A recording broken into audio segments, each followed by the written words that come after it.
Hello, everybody, and thank you for joining me today. It's Allan Barry Laboucan with the Rocks and Stocks News Show. I have one of the friends of the show in Rob McEwen, and I always enjoy having Rob on the show. He's a veteran of the mining space, a big gold bug and copper bug, and I guess we can start calling ourselves bulls these days because a lot more people are joining the party, Rob. It's about time. Is it It's ever? but there's a lot more to come in. I mean, we only have about 1% of the global portfolio in precious metals right now. So once we get in the mania, it might move up 5 to 10%. Then you really start seeing some price movement. I'm a big follower of the debt and the gold that backs up the world debt, and it's only a couple percent. And I think in a healthy environment it would be 10 to 20, and in a good environment, even better environment would be 20 to 50.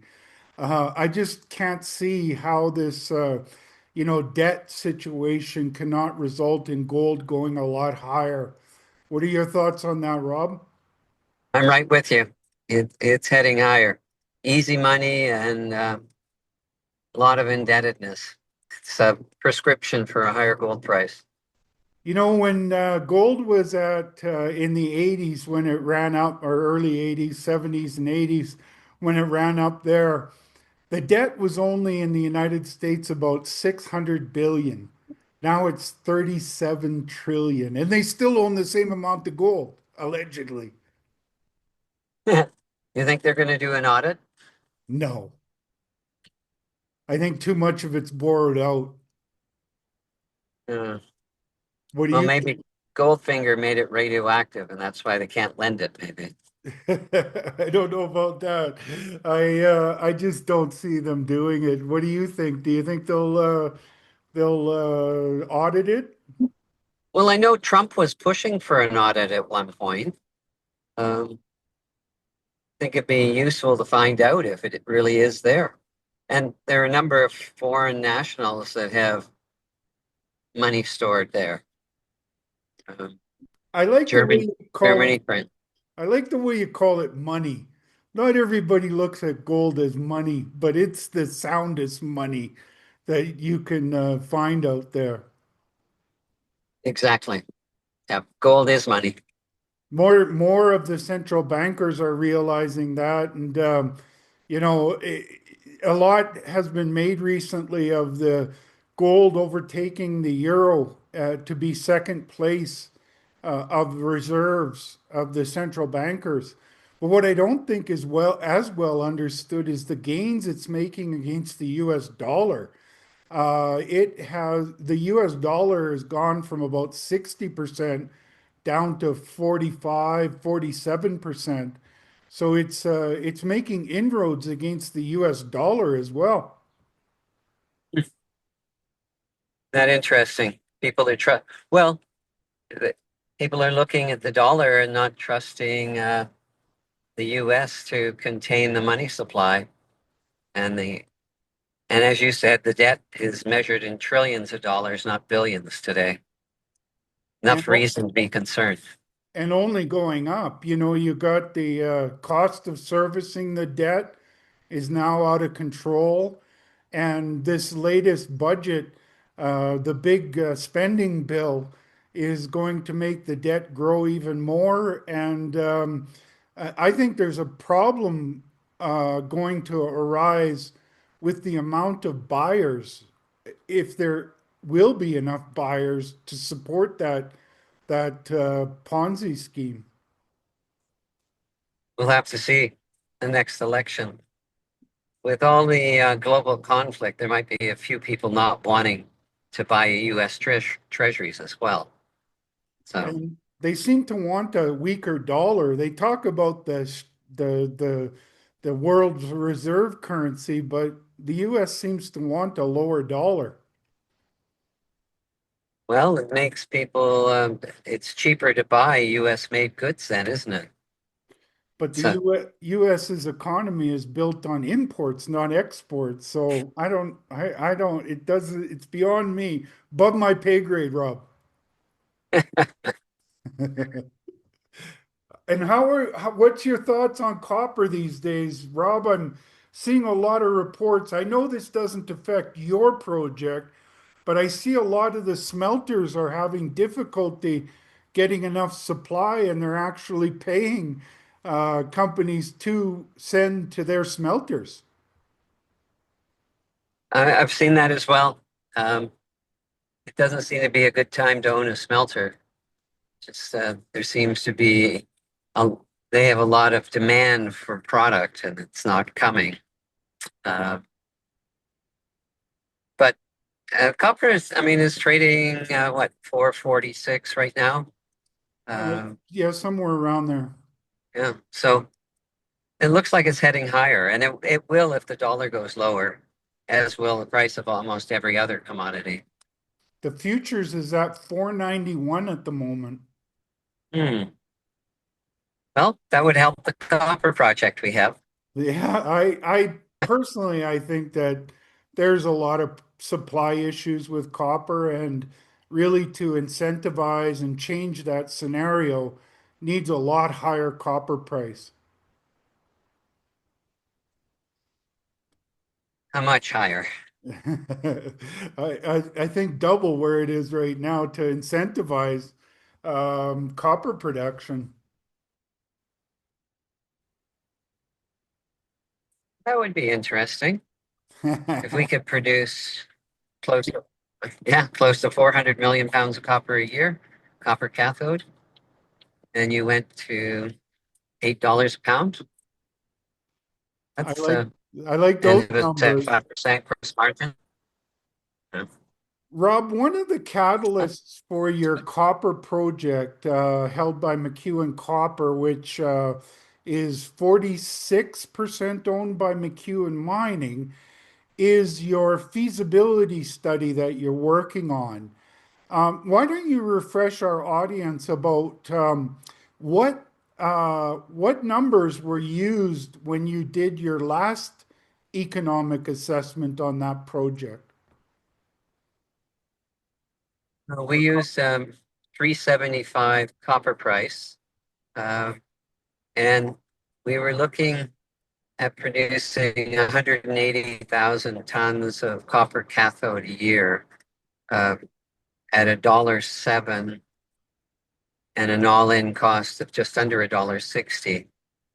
Now, I can say that inflation has had its impact on those numbers.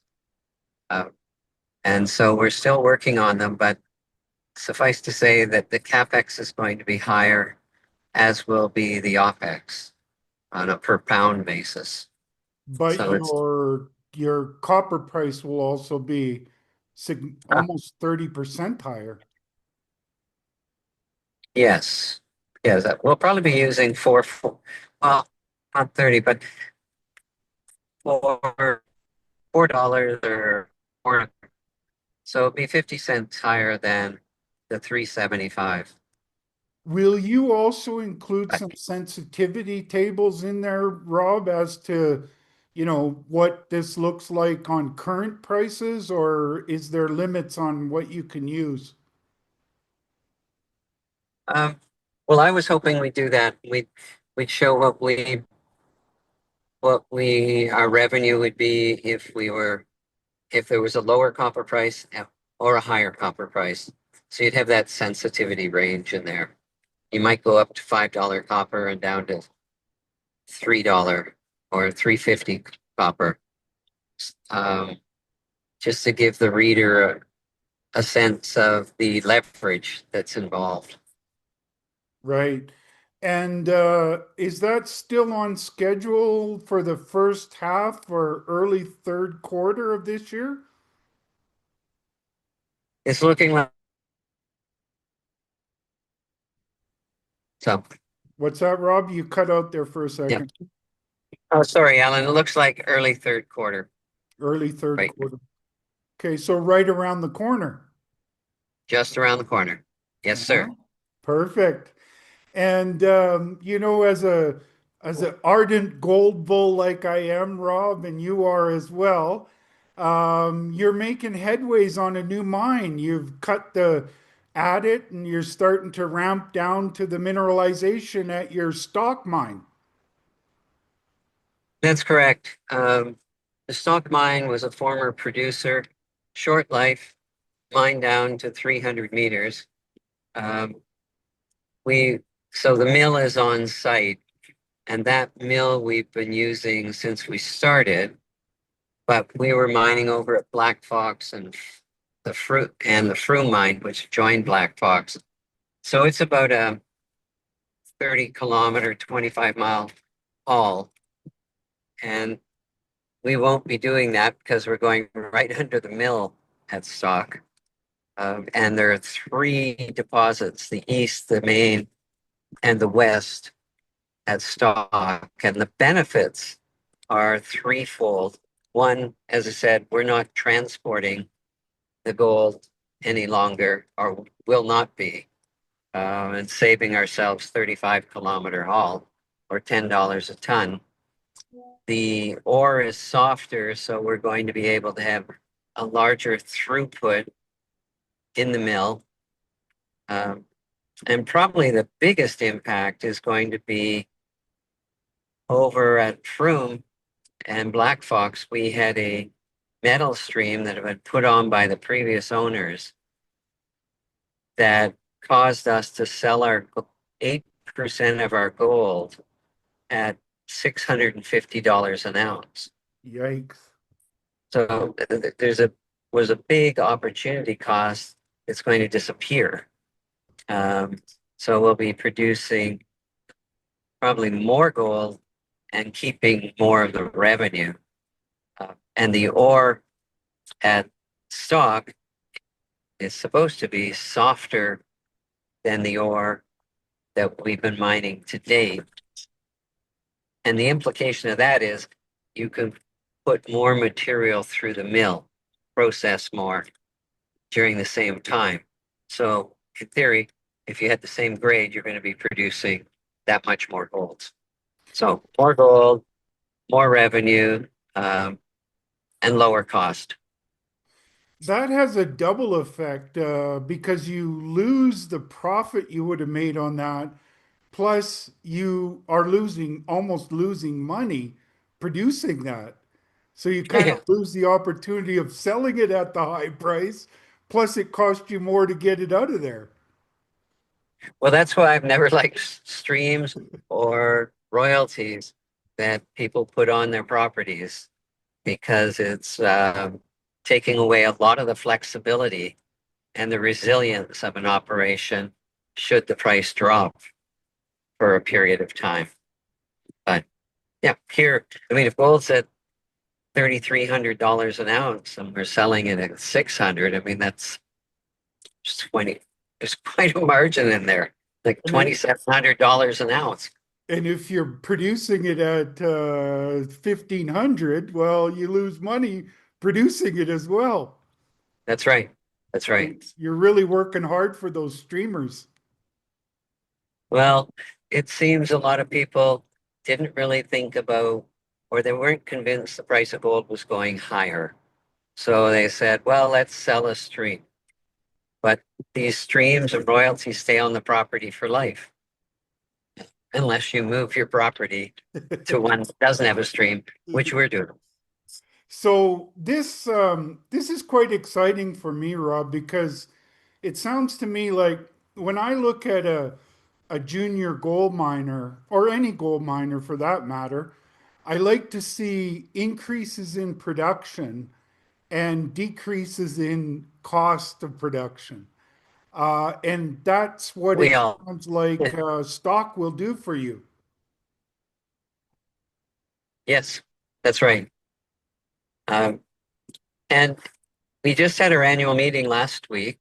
Uh, we talked about exploration. We've had good exploration results at our Gray Fox property. Uh, and this past year, we've been finding gold for $15 an ounce. with our exploration complex, Gray Fox. At Gold Bar in Nevada, it's higher cost. It's coming at $70 an ounce. But we bought another company called Timberland. It's 30 away, their main property.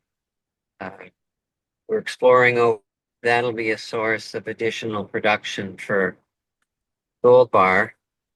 And one teaser with that purchase came a property called Southern or Seven Troughs, and it was one of the highest grade gold mines in Nevada when it was operating.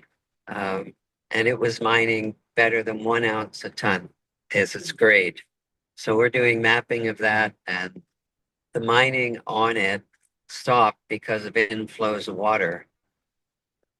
So it's up near Lovelock, and I'm quite curious to see what we can find there. So what was when was that in production, Rob? Long time ago, right? Yes, yes.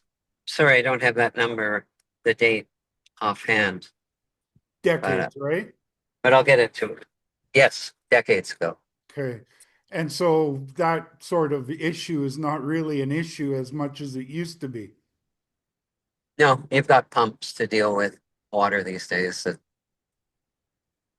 So I sure no, like the sounds of an ounce per ton gold. You made I'm your, finally getting back to those high grade deposits like Gold Corp. I like the sounds of Yeah. that. But even thinking about that, Rob, you know, these days, with gold where it is at 100 and some dollars a gram, if you're making, 2 grams or so of profit, that's pretty good margins these days. And so what used to look like something you'd shrug your shoulders at, nowadays it looks like pretty profitable material. And that's a lot of what I see over at Black Fox that has me, or I mean, sorry, Gray Fox that has me so excited. Yes. Yeah, that resource has been growing nicely.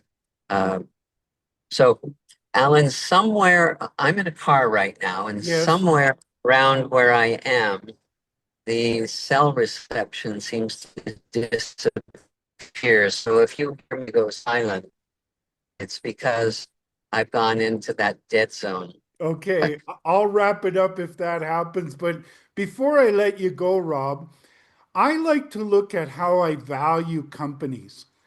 And when I look at McEwen Mining, I look at it two ways. One is I look at it as a gold producer with a copper kicker. That is a great copper kicker in that it has a world-class copper project. And when I look at it that way, I've done some homework recently about how much valuation a company gets based on about 100,000 ounces of gold. And based on that number, it looks to me like McEwen Mining is undervalued as a copper company, and you get or sorry, as a gold miner, and you get the copper as for free. Or the other way of looking at it is as a copper company developer with a gold mining kicker. And based on the value of the copper, it looks very cheap. Oh, we lost Rob as he thought we would. I'm going to have to ask him about those valuation metrics at a later date. But yeah, when I look at it, I look at it as a miner, junior gold miner that's undervalued, and you get the copper mine as a kicker. Or you look at it the other way, and you've got a copper miner and our copper developer that's trading at very low valuation relative to the amount of copper it has in the ground. And if you look at it as a copper developer, you get the junior gold mining as a kicker. So whichever way I look at it, I see McEwen Mining as being very undervalued, whichever way you look at it, whether you look at it as a junior gold miner with a copper kicker or a junior a copper developer with a junior gold miner as a kicker. So I think it's quite the valuation or the investment opportunity. And I think both of those get helped out with the fundamentals that are happening with both sides of the company. So that's something I'll have to talk about with Rob later, as he went into a bad area for his cell phone reception. But McEwen Mining is one of my top picks. I like it as a junior miner or as a copper developer. Oh, I just saw Rob come back in. Let me see if we can get him back on and in bad territory there for his cell phone coverage. Rob, I think we got you back. Can you hear us, Rob? Oh, I see he's trying to connect here. Hopefully Rob can reconnect because I really want to ask him about the valuation proposition for McEwen Mining. And Rob, did we get you back? There you are. Can you hear me, Rob? I Oh, can hear you. hi, Rob. Hi, Alan. Um, hello? Yeah, I can hear you fine, No? Rob. Rob, I can hear you fine. Can you hear me? Oh, Rob's having his cell phone coverage problems. He's gone through a bad area, as he mentioned he might be, as he was driving and sharing some of his time with us. But as I said, however I look at McEwen Mining, I see a lot of opportunities. And whenever I look at the valuation proposition, I also look at catalysts. And McEwen Mining, Can you hear me now? I can hear you perfectly, Rob. Okay, good. Okay. I wanted to ask you before I lose your coverage again, Rob. When I look at the valuation of McEwen Mining, I first look at it as a junior gold miner with a world-class copper development kicker. And when I look at it that way, I value you looking at what are the valuations of about 100,000 ounces of gold production. And these days, those valuations are anywhere from 800 million to 2 billion. And your valuation is at about 500 million US dollars. So I think that on the gold production, you're undervalued. And then you get for free, you get a copper mine development world class as a kicker. The other way I look at it is as a copper developer and a junior gold miner as a kicker. And in that valuation, I look at the price of what you're trading at relative to the amount of copper you have in the ground. And I make the case that that is undervalued and you get the junior gold miner as a kicker. What do you think about those ways of looking at it, Rob? Well, I like the kickers, Alan. Um, so if we were to look at the last financing we did in McEwen Copper, it was done at $30 a share and put an implied value on McEwen Copper of 100% at 984 million. And we thought that was quite low compared to the 4.5 million put on the value of Lundin and BHP's Vicuna properties. That's Jose Maria and Filo del Sol. So, so 984 million, we own 46.4% of that. On a per share basis, that is a value of $8.60 a share. Now we're trading just over 9. So you could say if you looked at it as a development copper story, you're getting the gold and silver mines. Plus, I didn't mention, but we have a portfolio of 6 royalties. None of them are performing right now. And I do think it's a good idea. I don't, we have, as I said earlier on, um, I don't mind owning royalties, but giving them away uh, is something I don't think is a good idea, except in the event of McEwen Copper. I knew we were going to have to finance it, uh, and our interest over time would probably be reduced, our equity ownership. But it's such a large deposit, I didn't want to lose track of it or lose some of the benefits of moving it forward. So we have a 1.25% royalty on the future production coming out of Los Azules. Um, Based on the preliminary economic assessment, if you put a 1.25% on it at $3.75 copper over the 27-year life that was modeled in the PEA, it would generate over $450 million. Wow. So, and that would come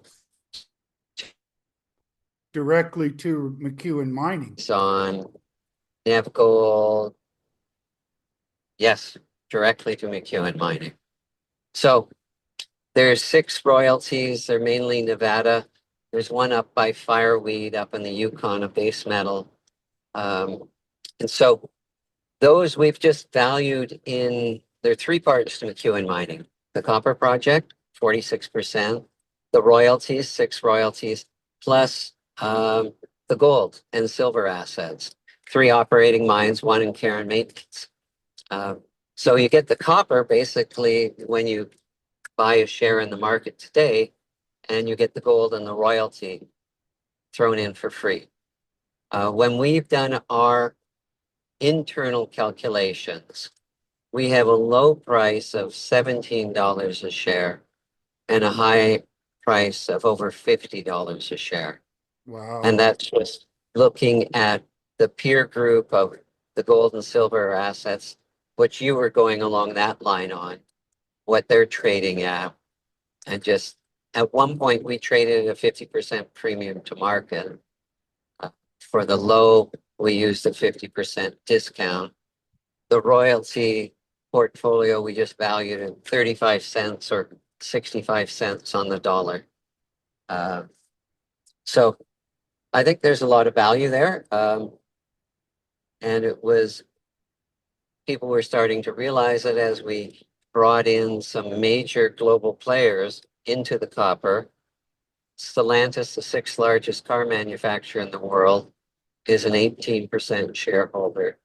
Rio Tinto, the 2nd largest mining company in the world, is a 17% shareholder.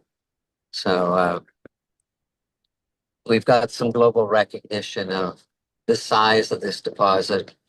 And according to Mining Intelligence, which ranked undeveloped copper deposits in the world, Los Azules was in the top 10 undeveloped copper deposits in the world, and it would be in the top 3 not owned or controlled by a major. And right now, we're at a time when majors are going around the world looking for large deposits. And some of those in that list have permitting issues and for long-term permitting issues.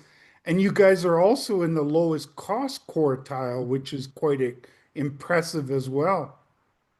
Yeah, that was according to the PEA. As I said, we're going to see inflation. We haven't quite got all our numbers, but I suspect they'll be higher. They will be higher, but I don't know what the exact number is yet till we get the feasibility study out. Okay. So Rob, when we look at valuation and potential, it's always what's the road to get that out of the share price? And it always comes down to catalysts. And I explain to people that I see McEwen Mining as a catalyst rich company from both the gold production, as we talked about earlier, increasing production, bringing down costs, exploration, potential for acquisitions, because you've done some of that and done that well in Gold Corp. And then you've got the feasibility study coming out on the Los Azules. And it just, I explain McEwen Mining as a catalyst rich company. I'm not going to argue with that. We, in addition to what you said, we'll have a preliminary, a pre-feasibility coming out on our Gray Fox project as well. And we can see in Timmins where Gray Fox and Stock are uh, lifting our production from 40 to 100,000 to 120,000 there, and a good long life based on the exploration ounces we've added.